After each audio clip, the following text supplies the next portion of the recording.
Hey everyone, welcome to episode 7, The Force Awakens, if you will, of Mobtown Rarities up here in the Whale Lounge. Tonight's illustrious guest will be the Presumptive Comptroller of Baltimore City and the current District 4 Councilman Bill Henry. His good friend Mel is here with us as well. Welcome, gentlemen. How are you all? Great. I'm enjoying the Whale Lounge. Wow. There's no whales up here. That's a little like Easter egg. I don't think there's any. Back in my day, this was the Mobtown Lounge. Right? Yeah. Wow. You get to a point where you sling enough drinks and they name it something different. But the same format as always, guys. We have picked 6 beers that you can't get at your local liquor store. They're in front of us right here. I'd like to start with the upper top left. That's going to be your Ranke. It's going to be a French or unfiltered Belgian pale ale. Cheers, gentlemen.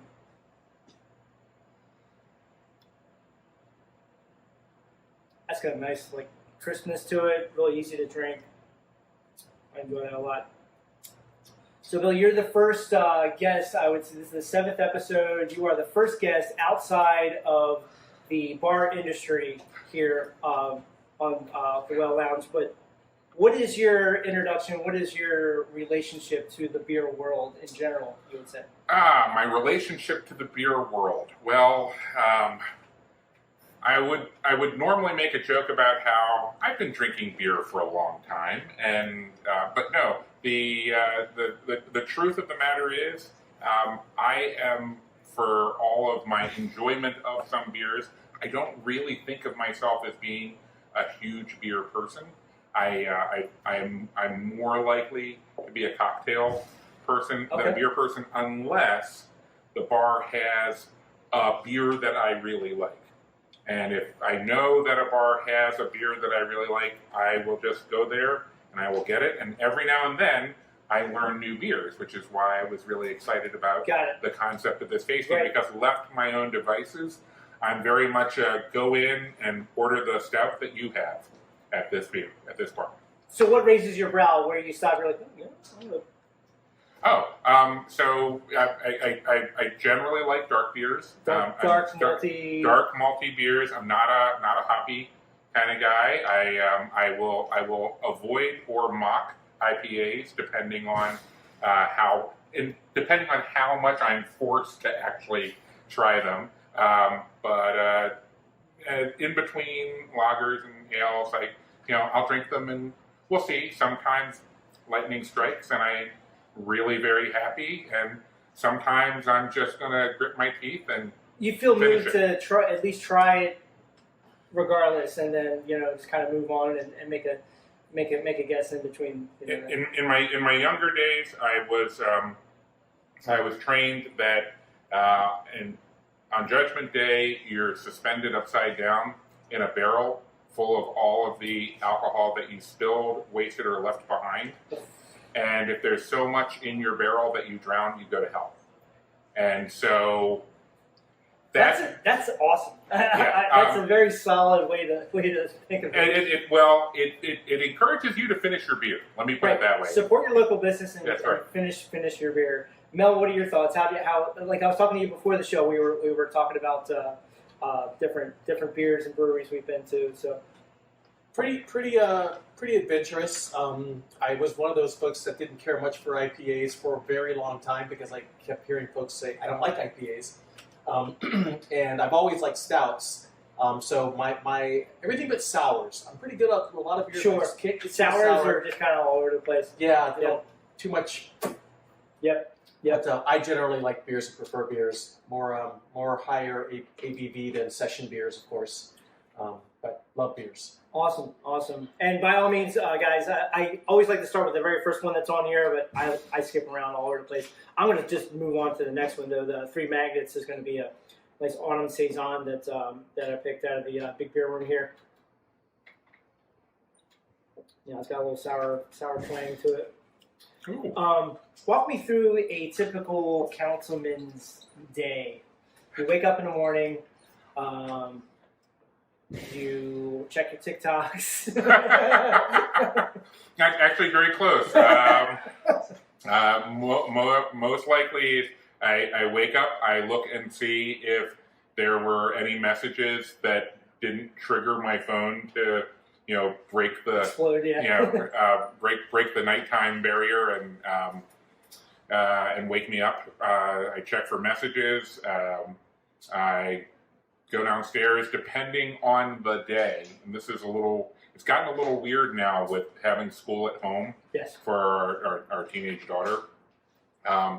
Now that she doesn't have to go anywhere to go to school, right? She has class starting at 9 o'clock, and I would say 4 days out of 5, she gets up at 8:45. She gets up at 8:45, goes downstairs, grabs something, and then eats breakfast you could while be eating in class. During class too. Because I actually miss making breakfast for the family. I get it. But then I could say honestly that there is no really typical day for a council person. Some days my first thing is a meeting or a hearing, and those now are all on. They're all virtual. They're all on Zoom or WebEx. But back before the lockdown, the first thing could be going off to an elementary school and taking a tour because something as good has happened at the school and they're showing off, or because parents are complaining, parents are complaining about something and this is what needs to be fixed. I would say about in the old days, back before lockdown, I would say about a third of my day was going out and seeing things. Sure. And then a fair chunk of the day or night or weekend is sending emails and putting together memos about those things to try to get additional resources for something or to try to get something fixed. A really disturbing percentage of a council person's job is taking complaints that come in that are for things that should have been done the first time and just moving them up the chain of command to somebody who is more focused on customer service. Batting the fires and as you go down the street and everything. Mel, about the same. You're kind of working very close from day to day with Bill as well. Actually, not really. No. Okay. I'm simply part of the campaign. Okay. I have done some community development projects in concert with him. Okay. Throughout the rest of the city as well. So I work with community groups and other nonprofit organizations and things such as that. Excellent.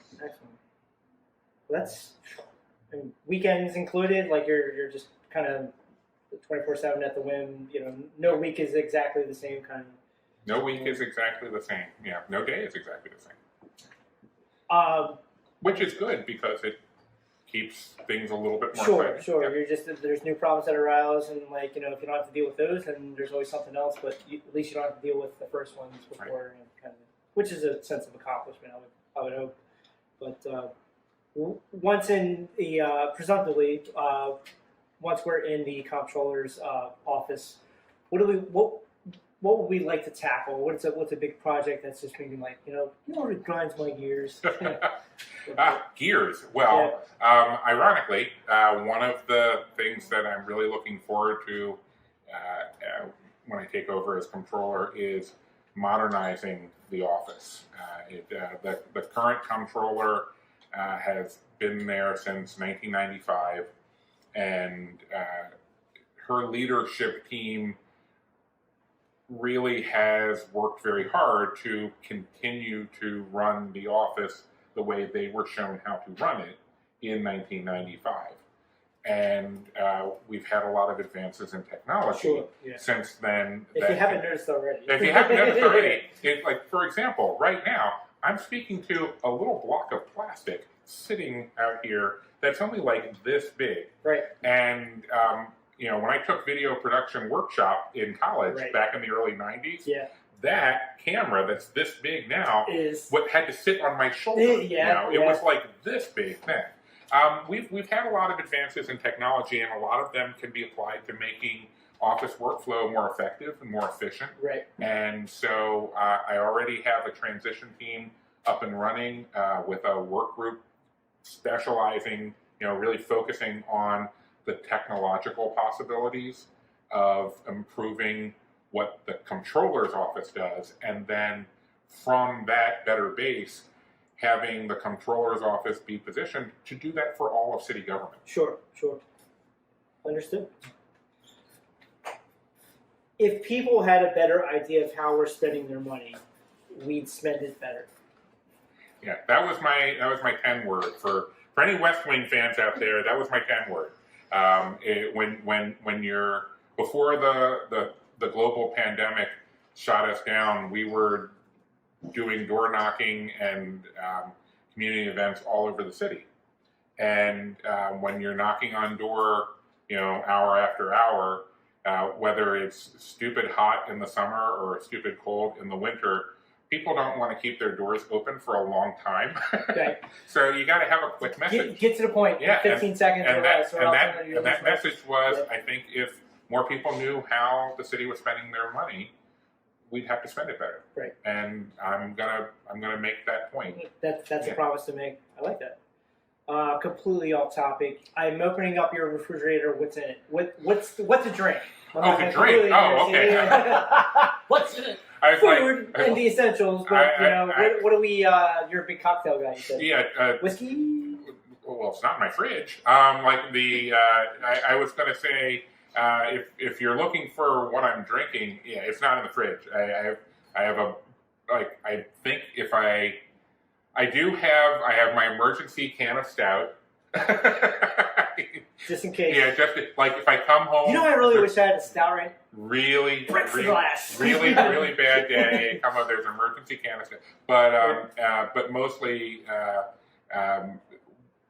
what you're thinking of is I have a liquor cabinet in the dining room. It's fairly The equivalent question. Yeah, it's not really a cabinet. Technically, it's a bookshelf that's been repurposed to hold consumables instead of empty books. bottles. Yeah. And so that's where that's where my not so emergency bottle of Lagavulin is. Okay. That kind of thing. Yeah. There was much of a Scotch, man. Pardon? With you all day, but Scotch. It took me a while to get there.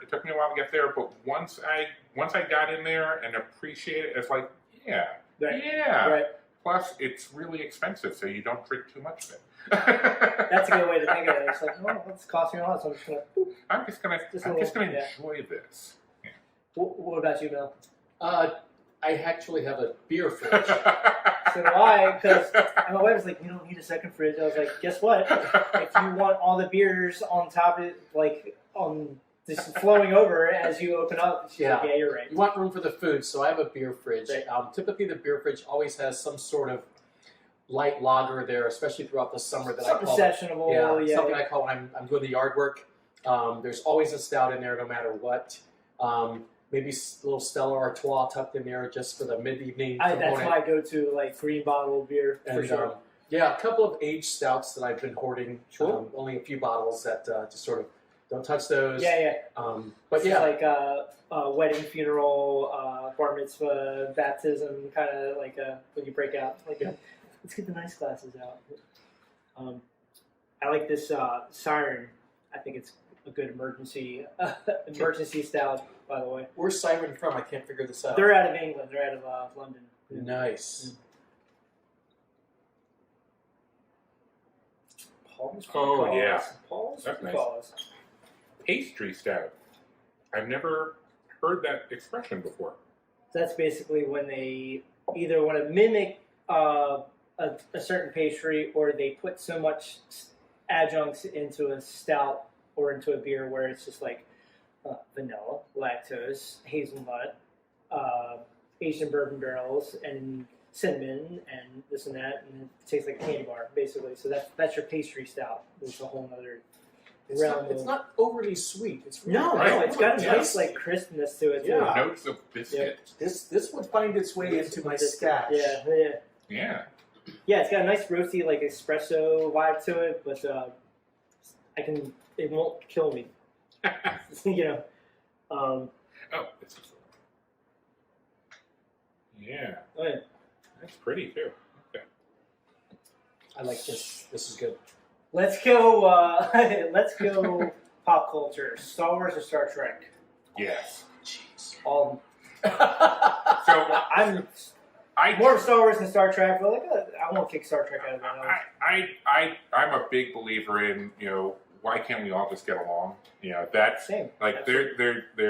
there is no reason to have fighting in the streets over lightsabers Who is versus the better phasers. phaser? Lightsabers can totally kick their ass, though. But- I don't know, the phaser rifle back in the day. But the easier just kind of ding ding ding. You wouldn't swing it once, so- you'd be gone. Lightsabers, cool to watch. I won't 100%. deny that. I can enjoy a Star Wars movie and watch them doing things Right. with a lightsaber that I'm like, oh, that was really cool. Yeah. But if you step back, it's kind of like no, I won't go there. But if you step back, Star Wars is a story that's very simple. It's very good versus evil. I feel like it's transgenerational too.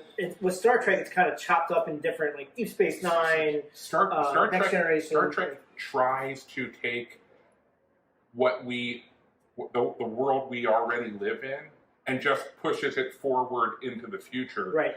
But still dealing with a lot of the same issues where not everything is black and white, good and bad. There's a lot more nuance in Star Trek than in Star Wars. What about music? What are we listening to? Oh, that's embarrassing. You should go. I'm going to ask both of you. I'll go first. Okay. Sort of a jazzy fusion kind of thing. Sure, That's more of my recent taste. Right. But of course, being a little bit older, I can rattle off the Police, the Cars, Supertramp, all kinds of stuff from back in the day. Just put it on and you jam and drive. I can rattle off all those except Supertramp. No Supertramp? I never. If it's on, I'll listen to it. Come on. I don't know that I could I don't know if I could even name a song by Supertramp that I know. Breakfast in America is the album. Nothing from Breakfast in America. I feel like if you listen to, if you take someone's phone and you look at their Spotify, if you played a song, if you played something by Supertramp, I would go, oh yeah, like that. Okay, you're right. Oh yeah. Okay, Steely Dan. Absolutely. But Steely Dan is one of those groups where if you had asked me like 15 years ago to name a song by Steely Dan, I wouldn't have been able to. But then I actually sit down and listen to, a couple albums, and I'm like, oh, I know this. Like, there were all these songs that I knew from back before I was the one buying the music. I was hearing other people Who play. buys music anymore? Right. That's another thing. Now you put buy Sonos services. speakers in the new comptroller office. It's all Bluetooth. So you don't own any. You don't own music anymore. Now you just rent it. Yeah, some of us strange people still do. You still doing the vinyl? CDs. Okay, that's all right. I like to play what I own. Yeah. Comic books. Okay, what should I drink next? Dude, I know what you should drink next because I'm going to introduce you to something you've never had before. Trey Fontaine. Like the upper echelon of barrel-aged Belgian sours. This is like the Cadillac of sours. It smells terrible, but it tastes delicious. So, smell it first, you're going to be like, this smells like an armpit. But like, it actually tastes really good. Creeks are good. I forgot that they're sour. Now I'm a little worried that I didn't dislike the smell. Well, that says a lot too. I'll start. Comic books, for me, have just been a way. Nice. Yeah. It's just like a very pleasant. And palate. Smooth. Yeah, very wow. palate cleansing. On to the next one. Kind of you could put a piece of cheese in there or something like that. But comic books, big Superman fan. Sure. Okay. You must be a Marvel guy. I'm sorry. Yeah, it's like I read the DC comics when I was a kid. Yeah. Like 8, 7, 8, that kind of thing. But then I grew up, and once I was in high school, Right. I picked up X-Men 137.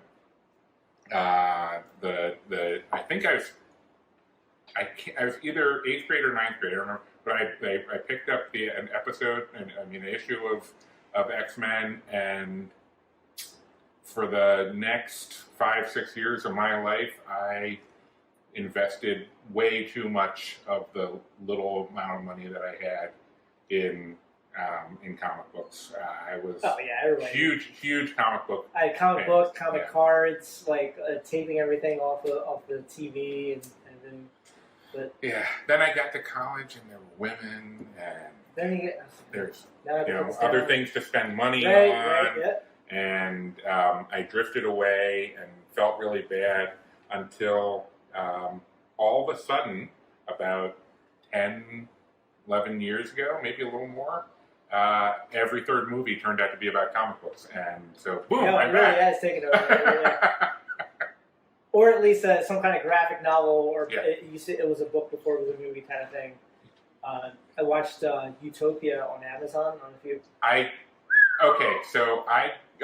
think I was telling Casey about Utopia. I watched the first episode, which was pretty violent. Yeah. There is an incredible number of headshots. Oh yeah. In the first episode, and then I got about 15 minutes, maybe 15, 20 minutes into the second one, and when it looked like the next thing that was going to happen was one of the characters was going to get his eye scooped out with a spoon. Oh yeah, right. when that looked like that was about to be what was going to actually happen, right. I did a quick calculation.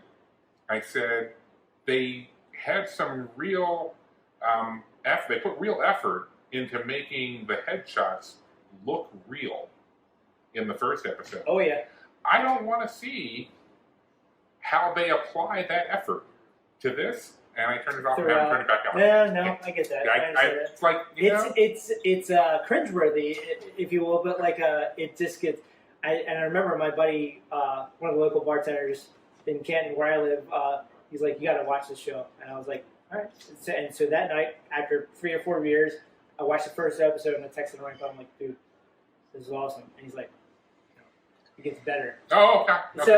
So he's like, with you, it's like, "Oh man, that was insane," and then second, third, fourth, and you're just like. I texted him probably a half dozen times after that. He's like, "Dude, it's totally." See, are you watching The Boys? Oh yeah. I binge watched that. I decided I'm going to do one or the other. Like I'm not going to try to do both, and so I decided the Boys was. I was seeing more humor in it. Like Utopia was neat, but it wasn't. It wasn't making me laugh. Right. Yeah. It was just like, oh. It was nice to watch. Yeah. And some of it was really visually stunning when it was a good way. Right. But The Boys is funny. The Boys is funny first, and then you're like, oh. Yeah. And then they rip somebody's head open with. Yeah. But still, that's like a little thing that just and they don't focus on it. Right. That just they push through that. To get back to the funny. To get to exactly. What are you watching these days, Mel? I am so excited. I just started watching Mandalorian.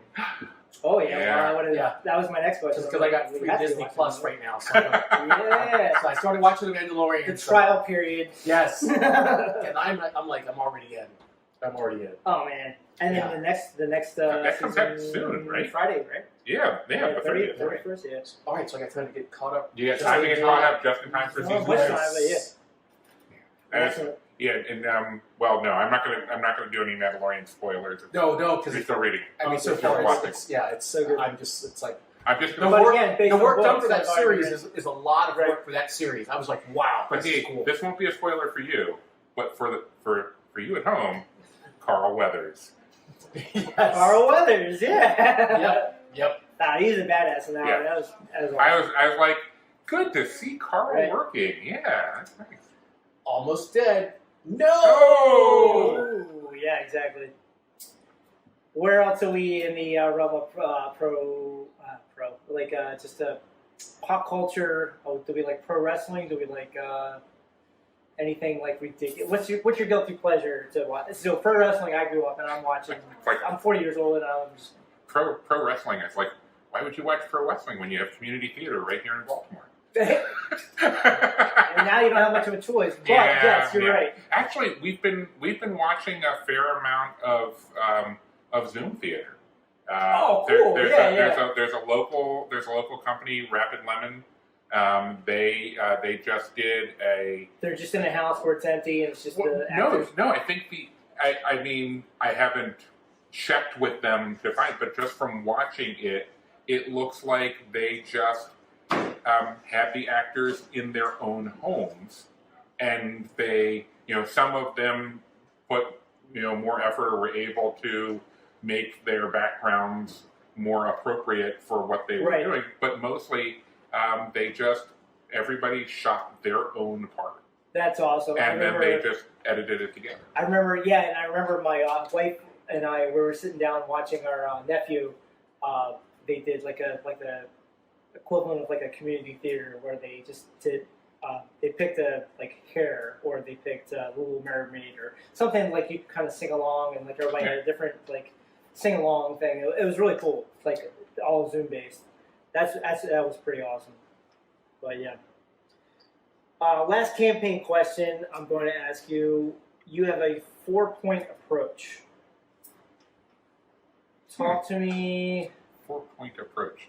Okay. I know what you're talking about. It's the general sections of the platform. So at the risk of turning this into an overly let me try to sum them. Yeah. Okay. I revert the question I just asked you. What is your leadership style moving into a newer office and a newer responsibility role? Wow. Okay, so that's a really good question, and let me give that a reasonable amount of thought. Okay, that was enough. My leadership style, as you can see, is I like to have fun. I'm not a I want you to fear me, super strict, super mean, all stick, no carrot kind of person. Right. I like to manage by walking around, and I like to. Here's the best way to talk about it. There's a Dilbert cartoon where the pointy-haired manager asks Dilbert to do something. And Dilbert goes, "Do you have any idea how long that's going to take me?" And the manager goes, "I assume that anything I don't understand can be done quickly and easily." And I read that years ago and made a conscious decision. I don't want to be that guy. Right. When I want to be the kind of boss who understands what it is that the employees are doing, so that you can ask reasonable things. Right. And so my leadership style is going to change in that the first part of my time in the controller's office is going to be a learning curve. Well, it's going to be a learning curve, Yeah. cleaning up a little bit. I've worked with the controller's office, but I've never worked in it. And so I'm going to spend some time getting to understand the details, the specifics that I don't already understand. But from, even from the beginning, the point of the controller is to be the watchdog. The point of that office is to keep an eye on the rest of the government and make sure that all of the agencies are being as effective and efficient as possible. And so anything that makes that easier, I'm trying to figure out how we can do that. Anything that moves us towards that goal, that's going to be an easy way to sell something to me. Follow-up question. What does that mean for small businesses immediately in Baltimore City in general before pandemic happened and then right after as we're dealing with one? So December, January, February, as the weather gets warmer, like what are we looking at for each local, especially we're here in the middle of Fells Point, it's all local businesses, it's nothing corporate. So are we going to change the face of any kind of? Possibly. One of the pieces of legislation I'm looking at, and one of the things some people might be expecting is, oh, well, Bill, you're not in the city council anymore, so you won't be. You're going to get a lot of emails afterwards. You're not going to be putting in bills anymore. Well, I'm not sure about that. Right now I've seen legislation come through the council where it's at the request of the mayor or at the request of the comptroller. So I think in the past, those have generally been pretty technical things, but there's no reason why they couldn't still be more conceptual, more big policy. And as we've been going through, as we've been going through the transition effort, I've been learning a lot about things that the city already does and maybe doesn't already do, even though we should. Right. And one of those things is making certain that we set aside plenty of city work specifically for small businesses. Sure. And we have stuff on paper that looks like it does that, but it doesn't seem to get used really very much. Mm-hmm. And so I'm going to be trying to figure out why aren't we spend $500 million a year that spending that goes through the Board of Estimates that the comptroller sits on. $500 million of contracting, purchasing.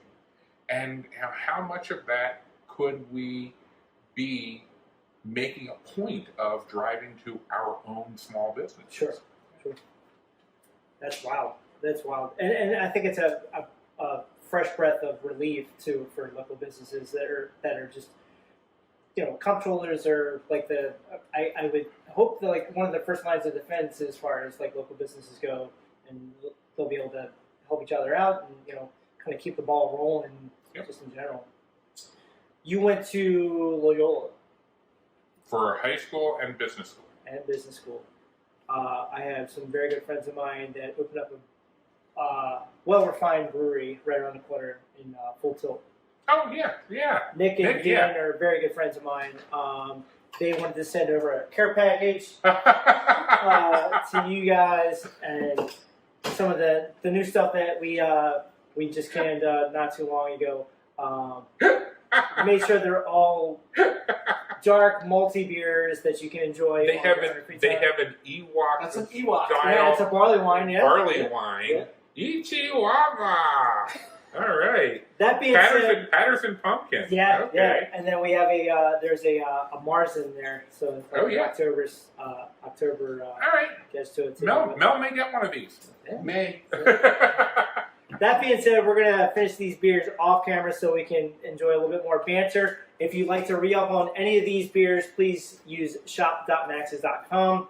Get out there and vote, please, in any way, shape, or form. What's your best way of voting? Did you mail in? We did mail in our house. I wanted to go vote in person. I'm going to stand in line. Be with the masses. Fantastic. With my mask on. With the mask on, socially distant. If you would like to follow the travels of Mr. Bill Henry, please use his TikTok page, which is awesome tool to use for your voting knowledge and pleasure. I'm brand new to TikTok, so like this is really fun. I'm not quite brand new, but I'm getting there. Yeah. So my wife's like, Bill Henry is. I was like, give me here. Yeah. And then please follow at Humble Beer Society at maxes.com. Till then, we'll see you soon. And please drink dope beer and say thank you.